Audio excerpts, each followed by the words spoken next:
క్షమించే మనసు నీకు లేనప్పుడు నీవు నన్ను వెంబడించువాడివి కావు.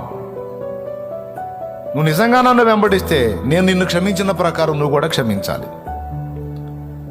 ఒక్కొక్కళ్ళు వాళ్ళ పట్ల ఎవరన్నా తప్పు చేస్తే అస్సలు క్షమించరు. పైగా ఎవరైనా ఒకళ్ళు తప్పుచ్చుకొని కొంచెం వాళ్ళని అర్థం చేసుకొని కొంచెం క్షమించండి అన్నారు అనుకో, ఏంటి క్షమించేది నీకు తెలుసా? నాకు ఆ ఒక్కటి విషయం మాత్రం చెప్పొద్దు, నాకు అది మాత్రం చెయ్యను నేను అనేస్తారు. ఏదో ఒక పొరపాటు వాళ్ళ ఎడల జరిగిస్తే వాళ్ళని ససేమిరా క్షమించరు.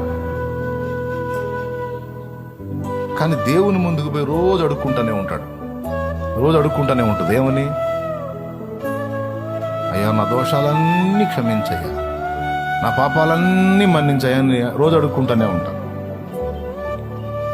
దేవుడు అంటాడు, నీ అన్ని క్షమిస్తా కానీ మరి నువ్వు క్షమించావా అని అడుగుతాడు. నువ్వు క్షమించావా?